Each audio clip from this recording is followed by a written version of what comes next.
Welcome everyone who's joining in, dialing in now. We're starting to see the audience really start to swell. We're really excited to join you guys for 2024, our first webinar of the year.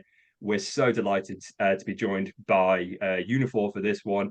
We're kicking things off with 7 strategies to boost CX performance. A really good topic. And again, I think we're going to really see some good examples for you to implement in your contact centers from today's hour. To start things off, I'll introduce our panel. Really delighted to kick things off with Katie Stabler from Cultivate. Katie, hello.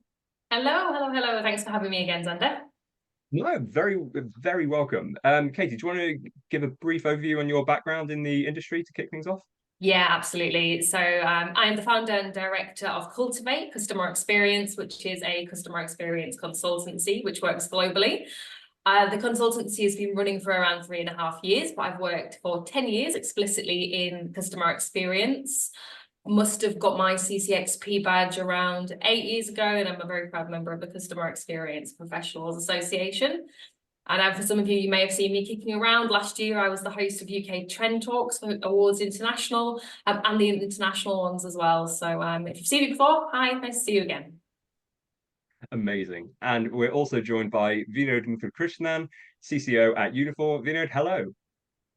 Hello there. So I'm Vinod, super excited to be here. I'm the Chief Customer Officer at Uniphore. We're obviously the leading conversational AI and automation platform of choice for enterprises globally. But I've been in customer experience, I think, since 2013. That's when we started a little company called CloudCherry, which was in the customer experience management space. We scaled that globally, worked with more than 100 companies across the globe on their own customer experience programs. Sold that company to Cisco in 2019. Had the pleasure of operating the Cisco contact center business for a couple of years. But then I wanted to come back and do something bleeding edge. And that's why I'm here, conversational AI. Amazing. 2 hosts that I think are very well suited for today's topic. So I think we're in for a real treat. Just to round things out, for those of you who don't know me, my name is Zander Freeman. I'm the Digital Content Director here at Call Center Helper, and I'll be moderating today's discussion between Katie and Vinod. So those of you who've joined us before, you know what's coming next. Just a little bit of housekeeping here. As always, with Call Center Helper, we like to have an interactive webinar with our chat room. In order to participate in that, you can click to join chat at the bottom, change to everybody, and please do type in your thoughts on both Katie's and Vinod's presentations today. As always, replay and slides are available on callcenterhelper.com later this afternoon. You'll find a recording of this webinar as well as presentations from Katie and Vinod. And like I mentioned before, as always with Call Center Helper, we've got a gift card available for the best tip or question coming in. So please do submit those as we're going through the chat.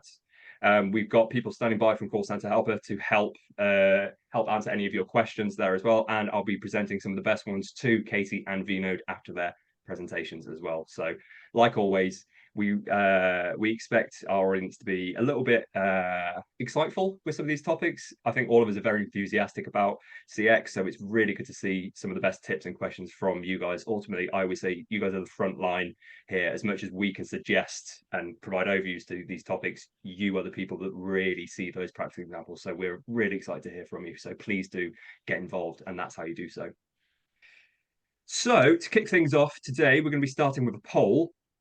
Let me just quickly load that up to you guys. There we are. You should be seeing it on your screen now. How often do you review your CX performance KPIs? Monthly, quarterly, yearly, or sometimes never? Please do try and be as honest as you can. Katie, what do you expect to see from this? Oh, I'm hoping people put in monthly. I mean, being an absolute data geek, I'd be doing it daily personally, but I'm hoping monthly. Yeah, I think we can expect to see some quarterly as well, but it would be interesting to see what the audience says. Vinod, what do you expect to see? I think month's a good number, not because it's the shortest option there, but it's long enough a duration for some of the metrics to play out, right? Like your MPS can't change daily, for example, right? But I think monthly is yet not too long that you let your things kind of run out of control. So a month seems like a good period of time. Yeah, I think that's fair. Well, I'll tell you what, we're almost at a minute now, so let's end that poll. Let's have a quick look at the results. So if I share that with the audience, we're looking at about 70% saying monthly, 20% saying quarterly, 8% saying yearly, and 2% never. So yeah, pretty much on the money for what you guys expected there. which is good to see. It's a good overview of our audience, and it's the exact kind of people we want to be attracting to a webinar like this. So perfect. Very, very good start, guys. So first off, as we're going through the agenda, we're going to be kicking things off with Katie today. And again, we're going to be talking all things CX performance. So before we do that, I have another poll for you guys. Let me just quickly, there we are.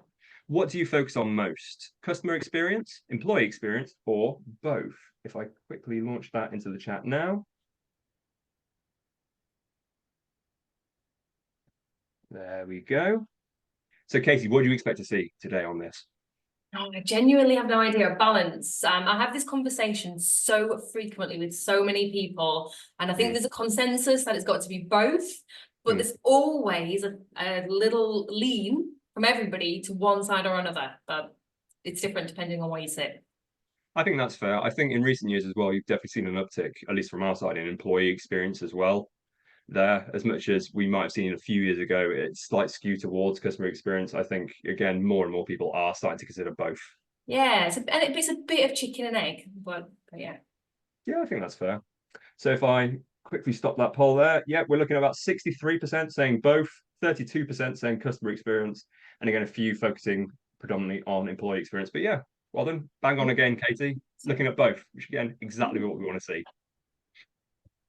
So without further ado, if I stop sharing my screen, Katie, if you want to take us away with your presentation. Yes. Let's get the most technically tricky part out of the way, the good old screen share. Hopefully you can all see my screen. Yes, absolutely. There we go. Perfecto. Great. Here it is. Okay, so let's talk about our 7 core strategies that we can all, everybody, hopefully is agnostic, use to boost your customer experience benefit realization. But before we get into those 7, let's just have a little reminder to ourselves as to why we should all care about customer experience design, implementation, delivery, and management. So a few step bombs for you here. According to Calibro, 60% of customers have switched brands due to a negative customer contact experience. According to Zendesk, 70% of brands see that a direct connection between customer service and business performance. And finally, HubSpot found that 90% of CX leaders say that customer expectations have increased to an all-time high. So I think, continuously year on year, there is absolutely no doubt that investment into customer experience is an absolute must. But how you invest can be the determiner between if your efforts ultimately pay dividends back into the business or not. So that's what we're going to focus on today. So the 7. In no particular order, although the first and last are specifically placed this way, we have vision, people, tech, insight, investment, outcomes, and change. And I'm going to go through each of those in a little more detail. But let's start with the high priority here, vision. So I'm starting with vision for a very, very specific reason. When I work with companies, undoubtedly businesses are getting better and better at implementation and design and ongoing management of customer experience. But one thing I still see is that all too often companies have a bit of a fragmented approach to customer experience. So there is a consensus that it's important within the business, but different pockets of the business are all working towards the same goal, but in a very siloed approach. Now, having a really strong vision provides clarity, which enables more focused and more effective customer experience strategies to be created, which is why vision is so incredibly important. Now, I'm going to give you an example of a company who has done a truly amazing job at creating a strong vision, which translates into their customer strategy, and it is tangibly felt by customers, and it clearly is optimizing their business as a whole. And I hope some of you have maybe heard of this company, but it is Abel & Cole. So Abel & Cole are an online grocery store. If you haven't heard about them, bookmark them, go and check them out later. I don't get paid to advertise for them, by the way. They have a really, really strong and clear mission, which is a vision to make shopping sustainable simply by putting people and our planet first every step of the way. Now, that might seem like a pretty ambitious goal. It's pretty huge, especially for a grocery store. Yet they are one of the few companies that I've seen that actually weave their vision throughout the customer experience strategy and their everyday operations. And customers really see and feel this being brought to life. It's incredibly tangible. And let me show you why. So these are just a few of their values. They source sustainable organic produce as they promise to, which shows in the quality of the goods that they receive. So the customers are getting really high quality products. As part of their sustainability ambition, they also work really hard to reduce unnecessary packaging. So they make sure items are delivered with as little wrapping as possible. And then they also have much more innovative solutions, like they deliver milk and grains and washing liquids in reusable packaging, which you can send back and they'll refill. So you know you're reducing your plastic use. They also have a really cool thing, which I thought was amazing the first time I experienced it. It's really, really simple, but they collect all of your rubbish on the following week's delivery. So whatever cardboard and packaging they deliver to you, if you keep a hold of it for the week and pop it on your doorstep, when they drop off your next delivery, they'll collect all of your old packaging. They're incredibly innovative through and through. And that is just one example of many. Another great example of innovation is they actually partnered with a flower delivery company called Freddy's Flowers. Again, some of you may have heard of those. The reason this partnership came about, again, I love the kind of family feeling of this, but the two company directors of Freddy's Flowers and Abel & Cole used to work with each other many moons ago, and probably over a beer or a coffee one day, they had a chat and thought, do you know what, we can do something pretty cool here. And what that pretty cool idea was, is to join deliveries. So every week, if you happen to be an Abel & Cole and a Freddy's Flowers shopper, you'll get your flowers and grocery delivery in one delivery. And they did that with the very specific aim of taking delivery trucks off the road. So they really, really follow through on their promises.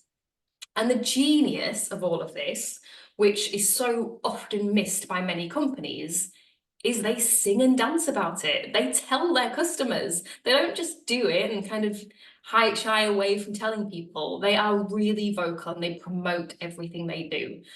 And if they do something wrong, they highlight it and they say sorry. So they are fantastic at communicating with customers.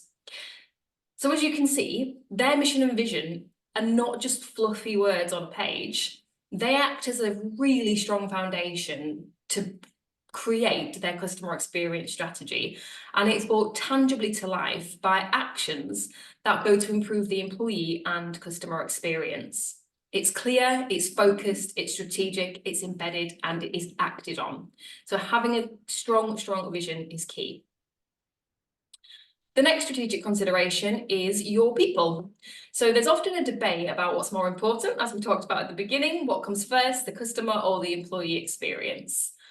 But ultimately, if your employees do not have a good experience, if they are not motivated, if they're not supported, and if they do not have the capability to deliver a good experience, then how can they possibly have the desire, drive, or motivation to deliver a good customer experience? A good employee experience will impact your customer experience. And a number of years ago, I named this the EX-CX loop. So it is a super simple principle that a happy employee provides a great customer experience. A great customer experience nurtures a happy customer. A happy customer makes the employee feel satisfied and may even leave some good feedback, which creates an even happier employee. And then this virtuous cycle should continue.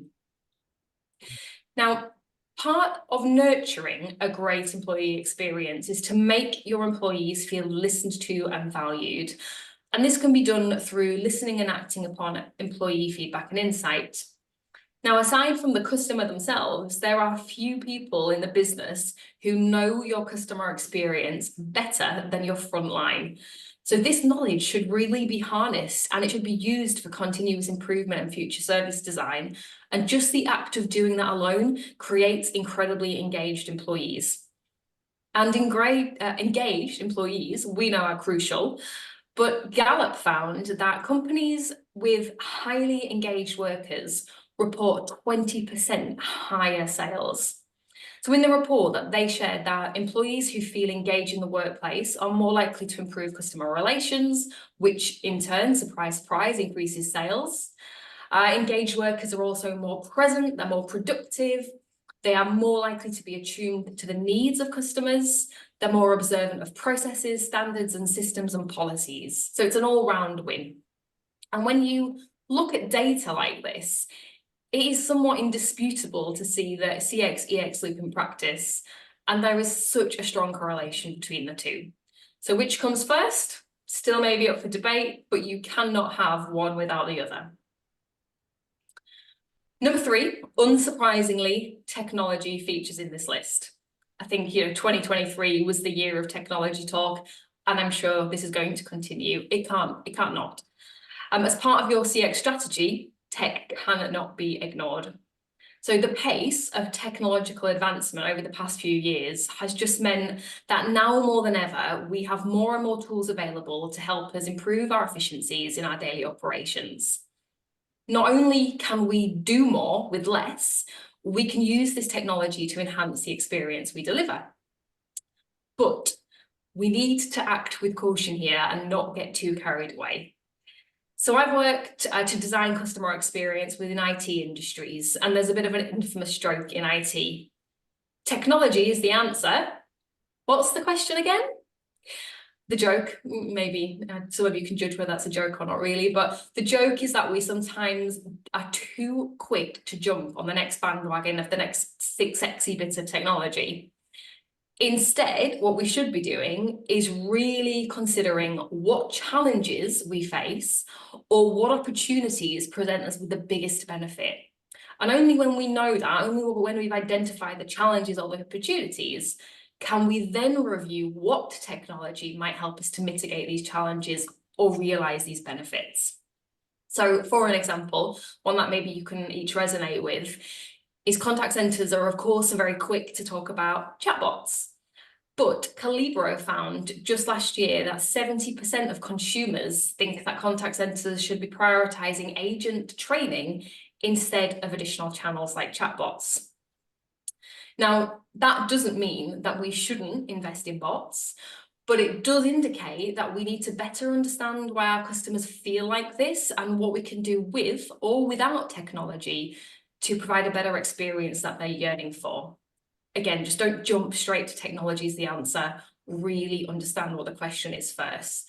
So technology needs to be part of your strategy, and that strategy needs to make sure tech is considered in a much more measured way.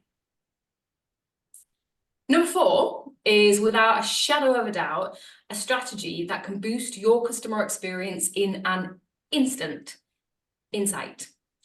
So insight should lead service design, but McKinsey found that leaders who use customer insight are significantly outweighed by those who don't. Companies tend to be really great at collecting insight, less good at using it.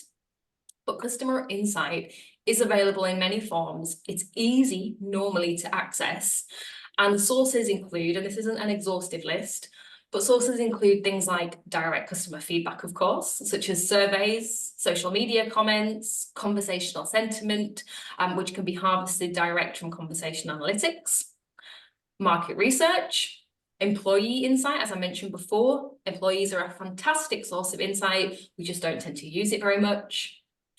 Voice of the process. So one of my favorite customer experience methodologies is customer journey mapping, and it's a great opportunity to collect insight on every single granular step that your customer takes. Usage and access data, so like how often a customer is using self-help or interacting with the complaints team or your website or an app. And then predictive modeling, so the production of insight on your future state based on your existing or past current view. All of this provides a deeper understanding of customer psychology, customer behavior, and customer preferences. And this knowledge gives you the power to better serve your customers. It gives you the power to enhance your ability to personalize your experience, prevent churn, grow loyalty, and ultimately increase revenue. Using this data will benefit your business. But it is crucial that part of your strategy is knowing how to collect actionable consumer information, and then really importantly, actually being able to act on it. Which kind of brings us to the 5th point. Number 5 is investment. And it really is key to steps 2, 3, and 4 being successfully achieved. So you can't nurture a good employee experience, nor can you successfully identify and implement the right technology strategy, nor can you effectively collect data to produce actionable insight without the right investment. Now, when I'm talking about investment, yes, financial investment is part of it. You know, you often need financial investment to bring in the right people, to upskill people, to bring in the right technology. But I'm also talking about time, which ultimately comes down to customer experience being made one of your business priorities. All too often, the management of customer experience is underinvested in still. You know, after probably a really strong 10 years of continuously talking about customer experience, companies still fail to invest. And actually, if you look at the likes of the UK and the American Customer Satisfaction Index, the results aren't out for 2023 yet, but as of last year, we were at an all-time low in customer satisfaction, so we're just not investing enough in customer experience. And all too often, the management of customer experience is underinvested in a way that means that it is palpable to the business. So you put in what you get out, essentially. And if you don't put in what you need to, your customer experience fails to be effectively represented or worked towards within your everyday operations, which brings us back to the point around vision. Number 6 focuses on realizing the benefits of your customer experience efforts. So it's kind of coming down to measurement here. Now, this isn't just about measurement, because done right, step 6 can actually be a strategic action that drives much bigger behavioral change, leading to the holy grail of customer centricity that I think most organizations are looking to gain. Focusing on customer outcomes over outputs is an evolution. So most companies find it much easier to design in outcome measures alongside their usual operational metrics, like their KPIs, rather than using operational metrics alone. Some companies do, however, and they're probably the ones who are incredibly far ahead as far as customer experience maturity goes. But let's just give you an example of kind of an outcome over an output. So, for example, you may have a common operational metric such as time to answer, a very common KPI. But your customer in reality might not care whether or not their call is answered in 15 seconds, 30 seconds, or 45 seconds. The customer experience, the customer's outcome, will include probably getting a first-time resolution, so a first-time fix. But another outcome that they might feel is incredibly important to them is that they feel listened to. Now, feeling listened to is a much more harder metric to measure, for sure. It's way less tangible. But it can be done through the likes of quality assurance, with the measurements of things like the number of times a customer had to repeat themselves. Because, of course, if a customer has to repeat themselves, it's likely that they are not feeling listened to. And this actually happened to me personally just last week with Bose. So I was on with customer service. It was a little bit of a problem to get to that stage, so I wasn't the best of happiest customers in the first place. But I gave the agent my order number very specifically at the beginning of the chat, expecting that they'd most likely need it. Yet a few minutes later, I was asked for my order number again. I told the agent that I'd completed all of the troubleshooting steps, but still, maybe driven by process, I was asked about every single troubleshooting step and if I had completed it, 2 of which my answer was, of course, yes, because I'd already told them that. So it's incredibly frustrating, and I'm sure you'll have each experienced something like this already, but when you have to repeat yourself time and time again, and this is something that you can measure. So once you have your customer outcomes, the things that are important to your customer and their experience, you can then understand what measurements can be associated to them. But it shouldn't stop there. So where the results are, of course, not optimal, then you should be ensuring that you put initiatives in place to improve them. And now, when I said at the beginning of this section, measurement is outcomes over output, and this can be incredibly advantageous in driving customer centricity, it's because as an organization, when we start moving away from service delivery and instead focus on experience delivery, it really starts to change the culture of customer experience. And this is a culture change that needs to be aided by really robust internal communications, sharing the measures across the business, engaging all areas of the business where possible, and most definitely communicating with them with the aim of connecting back office activities to the front end. So again, you'll probably be quite familiar that people more so in the front line and operations that directly touch the customer can feel that sense of ownership and attachment to customer experience. Sometimes that isn't easily as felt in the back office, but this kind of activity can really encourage the whole organization being part of customer-centric activities.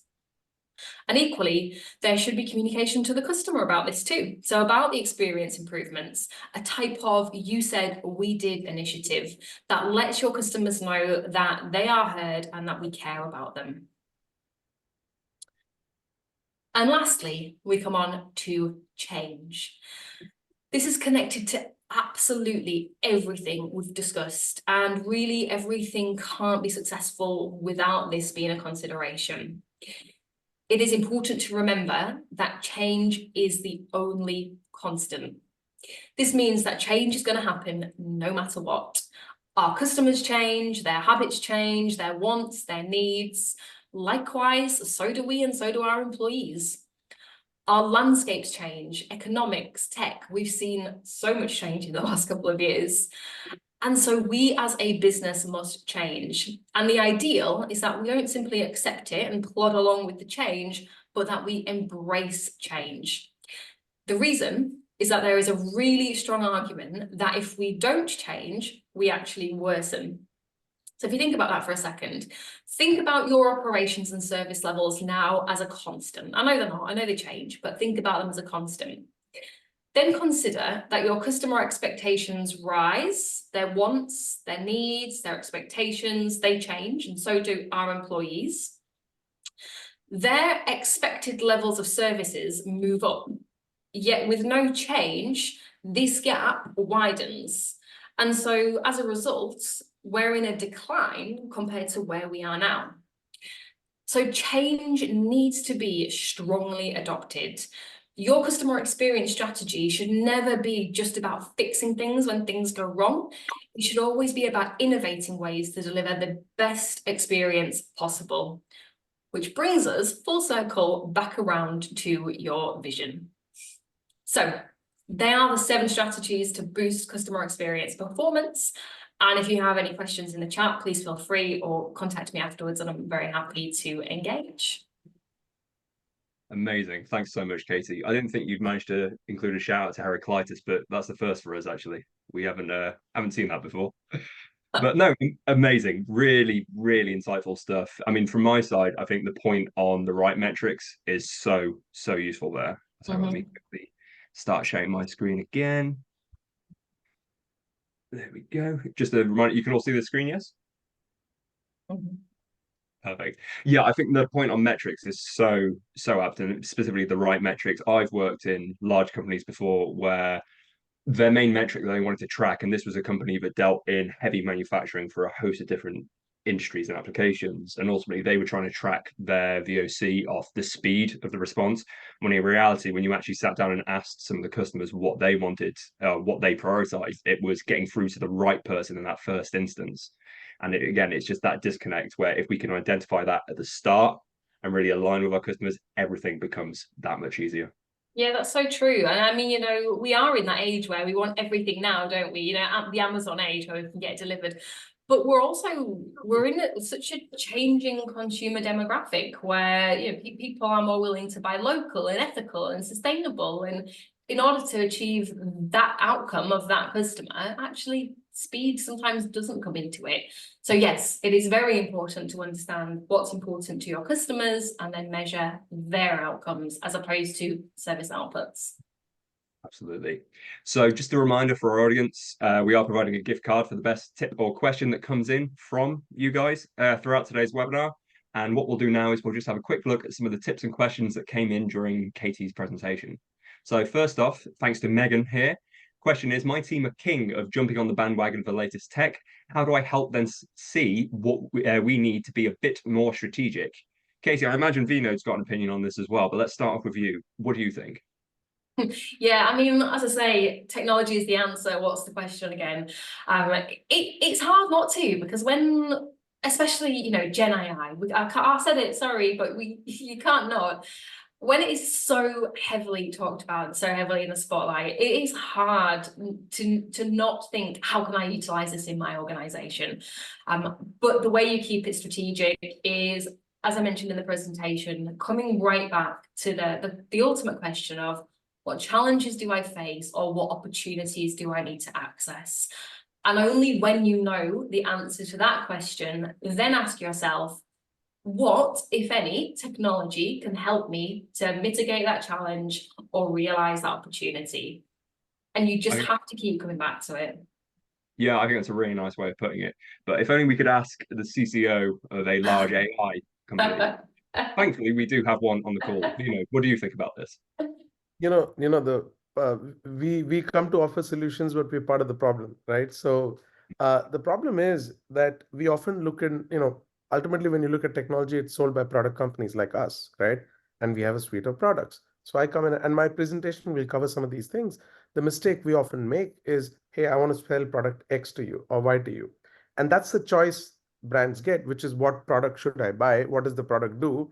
And hence, what can I achieve with it? Whereas it's exactly the opposite of what's true, which is, what is my business problem? What investments will likely have the most dramatic impact on customer experience, which is obviously driven by a deep understanding of what customers truly want, right? Wait time versus, the right agent, for example, right? That's the example Katie gave.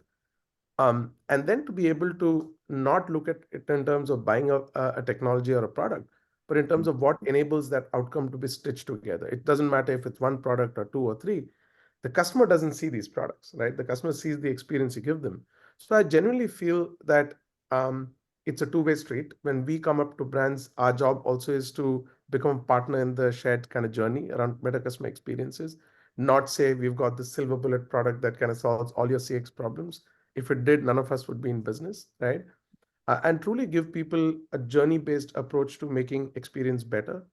There's a Kaizen Japanese philosophy around making something 1% or whatever better every day. And I think that's the right approach to experimenting with technology.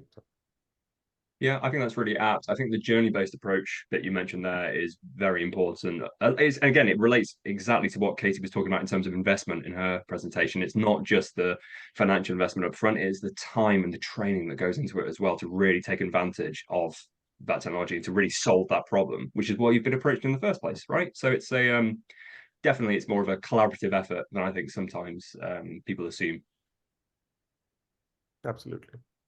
Right. Well, I'll tell you what then, that has led us on very nicely to your presentation, Vnode. So without further ado, if I start sharing your poll, and again, you were talking about priorities there, it's almost like you knew what poll was coming up. Let me launch this into the chat now. So what is the single most important priority in your contact center for 2024? Vnode, what do you expect to see here? And again, please feel free to talk us through some of the options we've given the audience.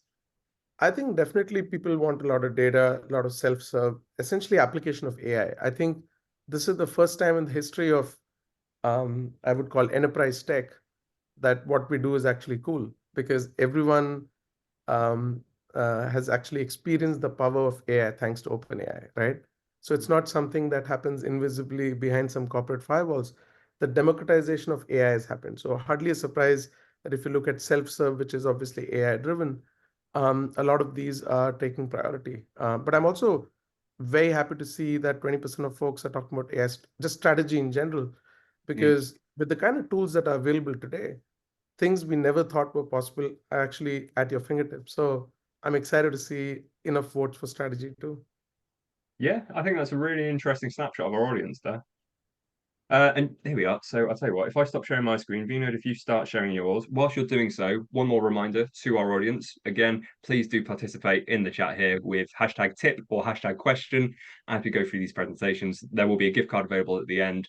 And again, we will be talking through your practical examples too that you can provide us. So please, Vino, take us away. All right. I made a mildly facetious statement up front. We are part of the problem. And as we go down this journey, I will start off with exactly this. So here I have a slide in front of you, which has every buzzword known to humanity, right? Gen AI, emotion AI, knowledge workflow, automation. And right now you're reeling in shock, right? Because you're like, geez, there's so much to AI. What am I supposed to do? And obviously, if your king of new technology bandwagon person meets me, they'd obviously have a lot to consume. And this is where we start the confusion. So before I hit you with the sales pitch, okay, let me apologize for that extremely long salesy title and actually take us a step back. And the step back essentially is the absolute conviction I have that the role of technology is to actually make digital experiences more human. And I want us to pause and reflect on that moment. Let's transfer back in time. Let's say 200 years ago, okay? You own a little pub, you serve a few dishes, you have two beds, bed and breakfast. What was your world? You came to work every day, right? You knew every single customer. Occasionally, you'd have someone from out of town come in. You saw every single customer. You spoke to every single customer, right? This is what we're trying to do digitally today, right? You knew when someone was having a bad experience because they took a bite of the pie and, you could see them wince, right? If they hated the beer, they probably told you pretty clearly that they didn't like it. The point was the human interaction, the conversation, a sense of your sentiment, a sense of your engagement, a sense of your emotion, a sense of where you're at, what's affecting you was very, very apparent. Now, what's happened over the last couple of centuries is that n equal to 1 has become n equal to 100,000, 10,000 million. Businesses are digital. You've got multiple modes, multiple touch points. Journeys are diverse. You're global. And this is the problem we confront. How do you offer a beautiful human-like experience at a scale that we're talking about? And obviously, we've done every single investment we could do. Now, I've been in the customer experience world a long time. I loved what Katie was talking about, customer journey mapping. It always starts there. You look at customer feedback. But the quest for data to make better decisions is a never-ending one. So what have we done? We've invested in ERPs and CRMs and customer data platforms. We've done a lot of work. Now, unfortunately, there's only that much demographic data, transactional data, and other data you can get about a customer. But there's one thing that customers do all the time. That is you, me, everybody on this call. We converse, we talk, we type, we chat, right? We send emails, long form, short form, all of the above. Every single moment we communicate. Now, there's a lot of nuance to communication too. I don't know if you've ever tried to have a logical debate or an argument on text. It probably starts with something small because text is bereft essentially of the ability to emote or does not have a sarcasm filter. I've found that, I don't know how it's with you, maybe you should have had a poll for this, but every time I've tried to resolve a problem on text, it's gotten worse, okay? That's because, I didn't know what you meant when you said what you said. Now, we obviously use all of these modes to communicate. We have different languages, there's nuances, there's words which are completely okay in one culture, which are completely unacceptable in another, and all of the above. So at every single point in time, and especially if you're a large enterprise, your customers are communicating. They're mailing, they're chatting, they're calling, they're doing all of the above. So at any point in time, as you look at the quest for data, because data is the bedrock on which all your decision making gets done, billions and billions of interactions happening across the world. And depending on the scale of your business, you have some share of that conversation. And that is often the most overlooked input into collecting data, analytics, and decision making. I actually believe that the greatest source of data in the enterprise on the planet is conversations. Now, thankfully, we have tech today, which allows you to listen in on every single one of those conversations, analyze them, understand them, and actually use it for real-time decision making. Those are some of the priorities you had, right? Real-time, self-serve, strategy, and so on and so forth. But let me take you through an example. I mean, I love, Katie, what you said about your own experience, okay? Let me take you to another experience, right? So let's pick a country You've never been to, let's say, Colombia. It's exotic. I want to go there. Never been to South America. So you do it, okay? You land. You're excited about this incredible 2-week holiday. And the first thing that happens is that you lose your wallet. So you're here in this foreign country, all excited about this trip, but you don't have your wallet anymore, okay? Now you're worried. Is my card's going to get swiped? Will I have a card for the next 3 weeks? What do I do? You have all of these things. What do? You call the contact center. Now you call the contact center, you're highly aggravated, right? You're tense, you're aggravated, you're worried, is my money gone? All of these things. Now, what's the best thing an agent can do at that point in time? You can't resolve the problem in 3 seconds. What would you want if you were making that call? I'll tell you what I'd want, okay? And you can thumb it up or down. What I'd want is for agent to say, I understand you, I hear you. We will fix this problem. It'll take a few minutes, but we will. And listen, don't worry about it. You've called us. Don't worry about your card getting swiped or any of that, right? We've got you covered. So your downside protection is there. I hear you. Don't worry about it. We'll fix this problem. Now the customer feels, I'm heard. Something good's going to happen, all right? So what have you done? Customer comes in, you've quickly authenticated him, either by asking them a question or voice biometrics, what have you. Now you're engaging in the middle of the conversation, right? You're having a conversation, you're trying to ascertain what's going on with the customer. You're also trying to give them an answer very soon because this is one of those time-sensitive things. You'd love to be able to see how the customer is doing. If there's a supervisor on the call, they want to know, is this conversation going well? You want to understand what we can do for this customer. And what do you find out? You find out that this customer is actually eligible for a free overnight card replacement anywhere in the world. Now, obviously, you don't want to take time. You say, hey, guess what just popped up? We can do this for you. I'm going to make 2 commitments to you, right? One, hey, it's free, but I know what's more important than free for you right now. It's that I ship this card to you overnight, right? And again, repeat, the downside's not yours. If the card's been swiped or something, you don't have to pay for it, so don't worry about that. So now the customer says, this is amazing. You made all of these commitments to me. It looks like I'll get the card overnight. I'll be fine. I don't have the downside risk. It's actually very, very important that in this issue, the end of the call is not the resolution. The resolution happens when the card actually reaches the customer, right? Now imagine the contact center is all flooded with calls. The agent makes a note and says free, notes the free, but forgets to note the overnight. Goes in, the system doesn't process that. Standard shipping is 4 days, 5 days, whatever. Imagine what your tweet about the bank would be when you're stuck in Colombia without your card, right? So the issue is only resolved when you close the loop. Imagine a system that does all of the above, okay? Either allows you to do something automated, self-serve, or recognizes that this customer is actually doing a very sensitive transaction. Let me get you to a human. Does that automatically, right? During the call, helps the agent understand what's happening on the call, right? Helps the agent get the right information real time without having to look around. This is the action you want to take to make the customer happy. Picks up the promise on the call, which is you just made 2 commitments, free overnight card shipment, right? Picks up those 2 promises, automates the loop, which makes sure it doesn't get missed, summarizes the call for you, highlights all the key parts of it, make sure nothing is missed, right? And guess what it does? It actually creates all the telemetry to essentially do a forensic on what a great customer interaction looks like. You empathize with the customer, you leaned in, you understood the problem, you resolved it in a timely manner, you were courteous through the whole process, you also showed the right degree of concern. These are the nuances. I noted something very interesting. Katie said, my feelings are listened to. I actually made a note of that here. How do you codify good behavior? How do you codify that this agent actually leaned in and made the customer feel like you've been listened to? Like when the customer came in, they were highly aggravated. Halfway through the call, when this person leaned in, this customer is actually happy. There's a lot of nuance in this conversation. Now the customer gets the card, and now you have a customer for life, right? Now the problem is, if I were to take a product approach to building this experience, I'll have to sell you a whole lot of stuff, right? What was at play here? I actually don't have any boxes there. You had a speech engine, you use some Gen AI, you use workflow automation, you use knowledge AI, analytics and insight, you use something around self-serve. There's a ton of technologies that essentially are at play here. And this is what I told you about what the problem is.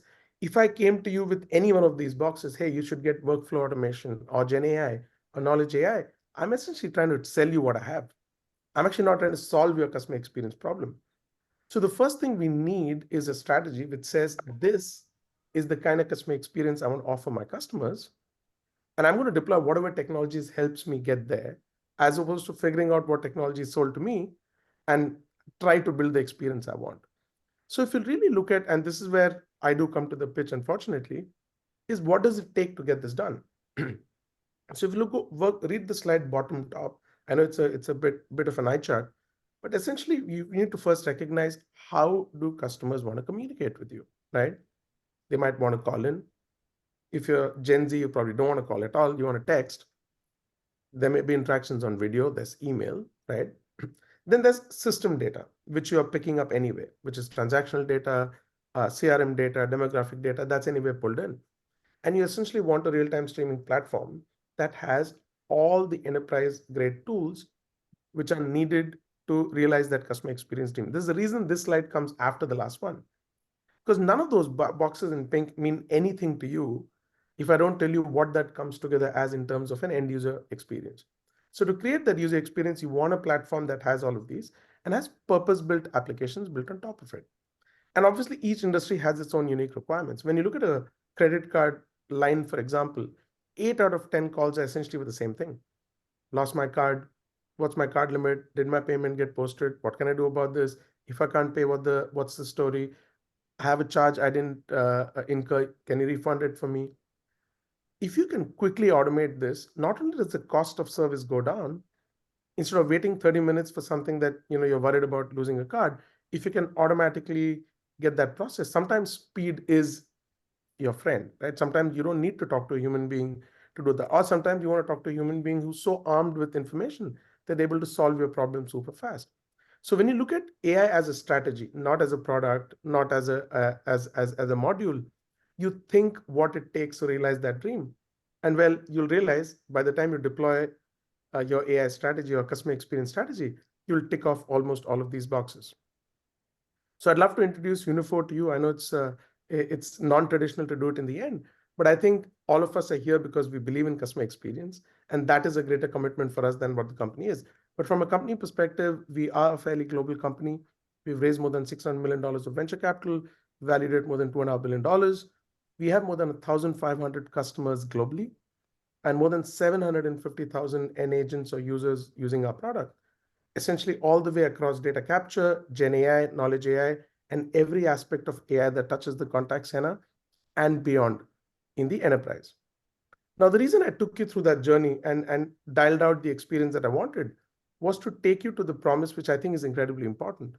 I've always believed, and I said it before, that the purpose of technology is actually make the interaction more human. And there's enterprises across the world, from telecom to healthcare to financial services, who've essentially bought into that promise and believe that a great customer experience is actually driven by technology. But the idea is not to automate the experience, it is to actually humanize it. And that is the one message and one promise I want to leave you with, which is that the future of enterprise AI is human. The idea of technology is to make these interactions more human-like. And technology essentially shouldn't be what you see. It is the impact of which you experience, which means a superlative customer experience is one where you don't even realize the technology is at play, but you know that you walked out of that interaction significantly happier than you walked in with.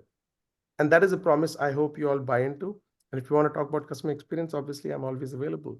So 2 minutes ahead of time, Xander, I've actually finished my presentation, which is a historic first for me. But I'd love to actually see what comments we have, what questions we have, and actually get into a conversation. Absolutely. Really lively discussion from the audience while you're going through that, which is always a good sign. So let me briefly share my screen again here. Here we go. Let me know when you can see it. Yeah. There we go. Just before we launch into the top tips and questions, again, I think a really insightful presentation there from Vinod. So the final poll we're going to launch is, would you like to see a demonstration of the Uniphore solution? So while I launch that, Vinod, again, really great presentation. Thanks so much for joining us today. I think, again, it's a unique approach where you talk so much about the problem that you're solving before going on to the solution there. And again, I think it helps cut through the buzz that sometimes we can fall into as an industry around AI, where it's very noisy. And sometimes, I mean, I'm guilty of this as well. Sometimes my brain will go to static rather than actually focusing on exactly what AI is solving here. So yeah, really good job of that. I think I heard it from someone and they said, look, AI is in a hype cycle mode where we've said it'll cure everything, right? And that's not the way we look at it, right? We see these are hard problems. There is no silver bullet cure to these. But the beauty of AI is it gives you access to tools and compute and capabilities that didn't previously exist. And it can't replace a human. I don't see that happen in my lifetime, but it can do things as close to human cognition as you can think of, which means you can truly expand your scope of customer experience offered without having to hire like 10,000 more people. And that's truly what's transformational about AI. No, absolutely. And I really like the point you made at the end, the impact that you experience as well. That's something that I think will stay with me from this. So again, thanks so much for that.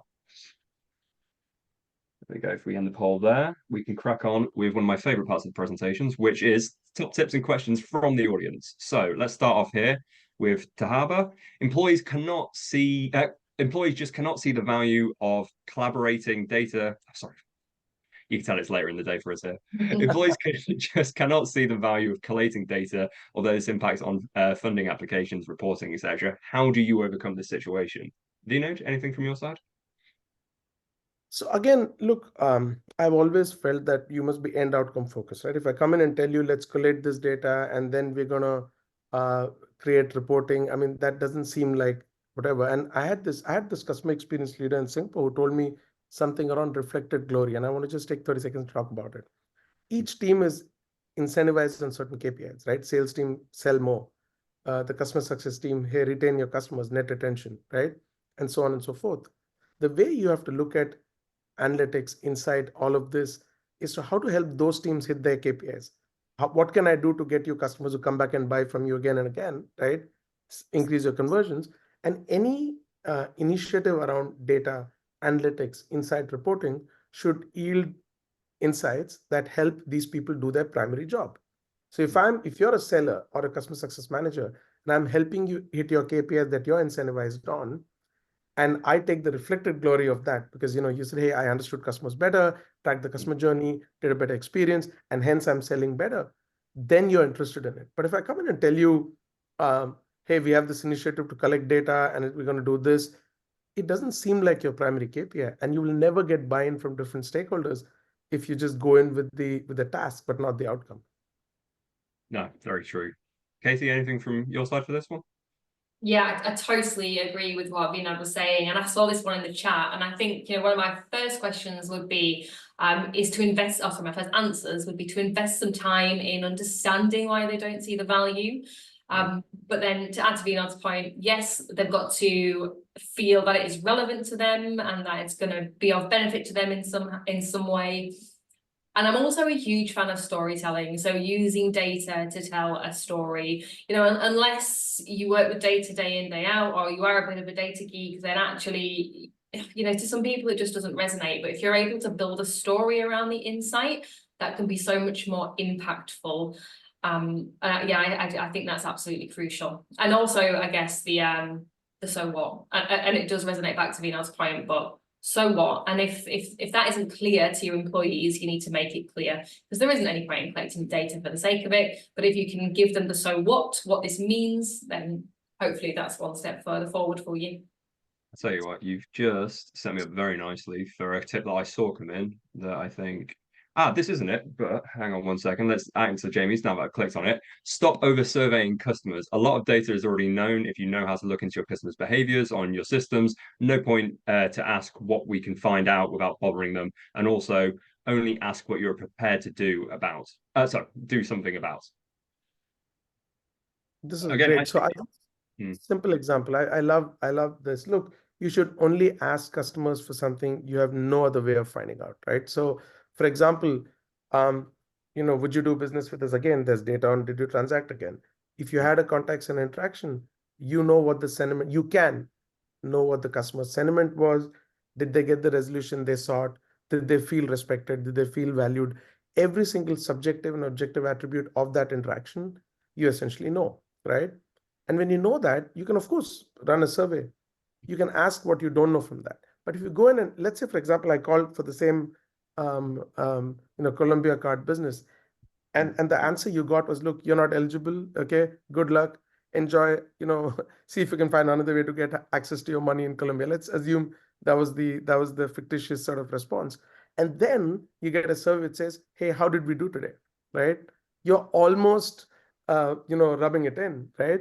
So you have to only get back to customers to ask questions that there's no other way to find out. And you need to invest in technologies that help you understand how these interactions are generally going.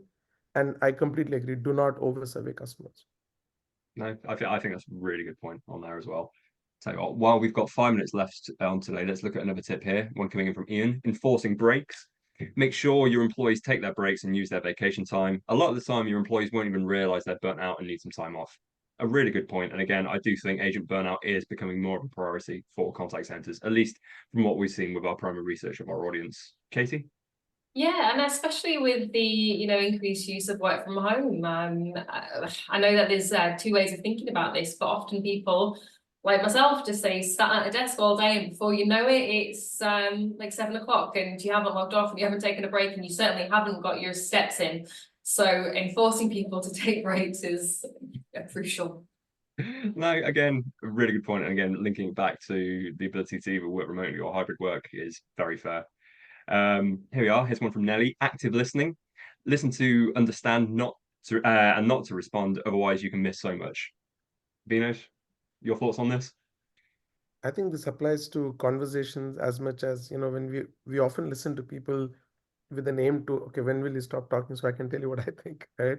That applies to enterprises too, right? Which is you listen to respond, but I completely agree. You have to listen to understand, which means you should also be collecting data which is not actionable.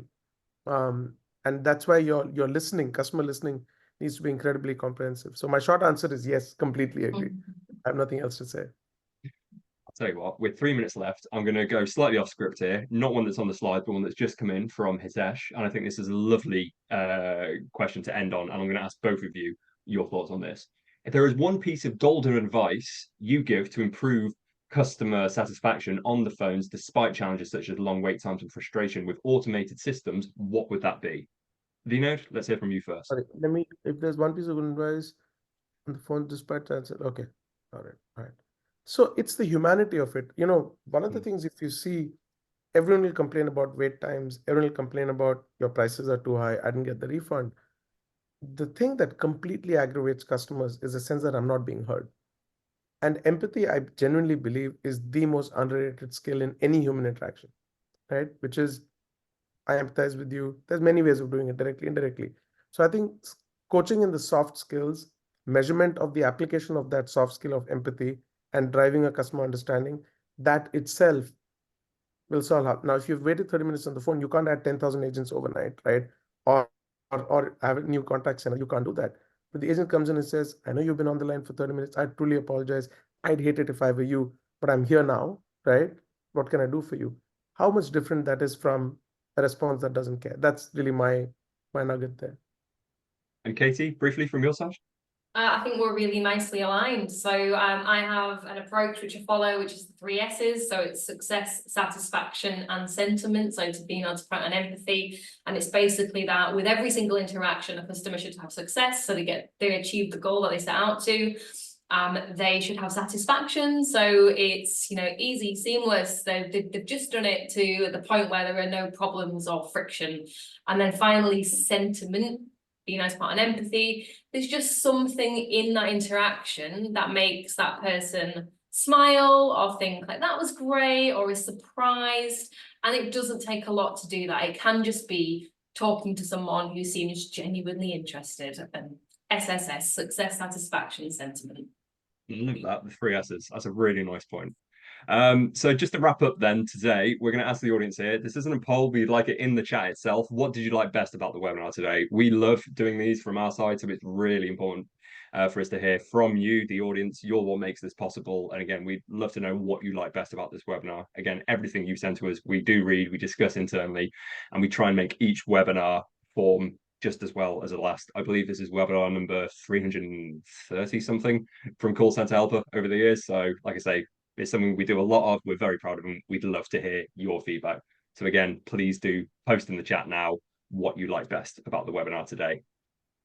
So whilst they're doing that, and just before we hit the top of the hour, we have got just enough time for our winning tip, which comes in from Ashley. Share feedback and metric results with your employees so they see their hard work and challenge, and the changes being made are improving the customer experience. This will drive more commitment and employee engagement. I'll be honest, so this came in from Ashley. This is the point I was trying to find earlier in the chat. It's amazing that that's ended up our winning tip. So again, Ashley, congratulations.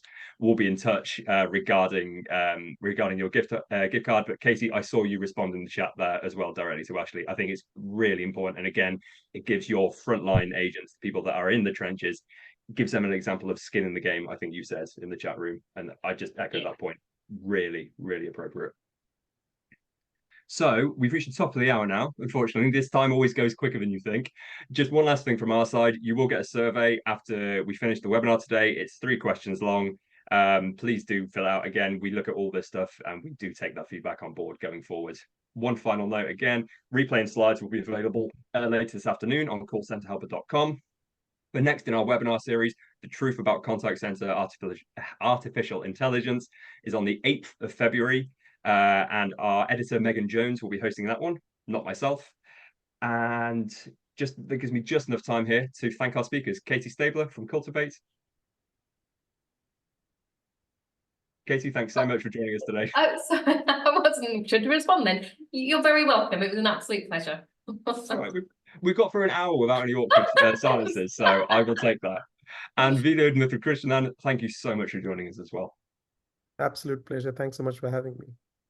Perfect. And without further ado, 1 minute over, but I think we've had a really great webinar today, fitting a lot of stuff, and hopefully all of you in the audience can take away some really actionable points for improving CX performance in your contact centers. So with that, thanks so much for joining us, and we'll see you again on the 8th of February.